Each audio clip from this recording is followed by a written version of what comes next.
মোৰ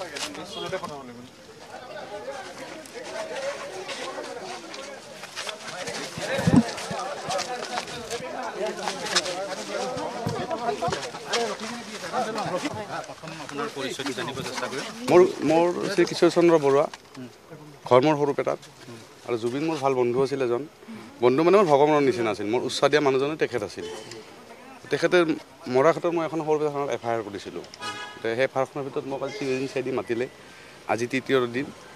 দৰকাৰ হ'লে আৰু আহিম কোৰ্টত, যিখিনি ক'ব লাগে সেইখিনি ভাষ্য দিলোঁ। এতিয়া মিডিয়াত চব কথা ক'বতো নোৱাৰোঁ, সেইকাৰণে এতিয়া নকওঁ।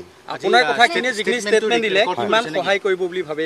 100%, 100%, 200%। আৰু আমি যি জুবিনৰ ন্যায় পাম, জয় জুবিন দা, সেইটো আমি ভিতৰত দেখা পায়ে বল কোৰ্টৰ যিখিনি বাইদেউৰ যিখিনি দেখা পালোঁ, সেইখিনি চাই আমি একদম খুচি।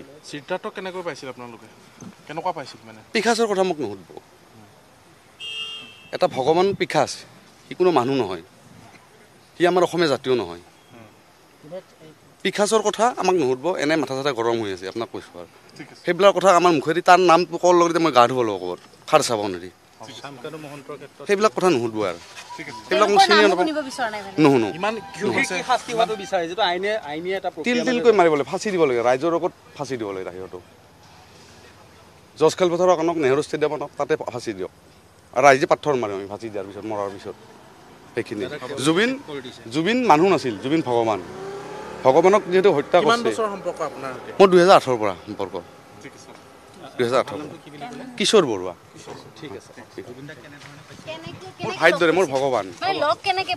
লগ মই প্ৰথম পাইছিলোঁ প্ৰাক্সেনৰ মালিকৰ থ্ৰুৰে, চিকুদাৰ লগত মই অফিচত বহুতেংগে মই জুবিনৰ লগত লগ হৈছিলোঁ। তাৰপিছত কিবা কথা ভাল পালাক, তাৰ লগত থাকিলোঁ এনেকৈ। সাহস মোৰ বিজনেছত সাহস দিলাক। মোৰ যেতিয়া ছোৱালী ঢুকাইছে সি সাহস দিছিল, মোৰ দেউতা ঢুকাওঁতে সি সাহস দিছে।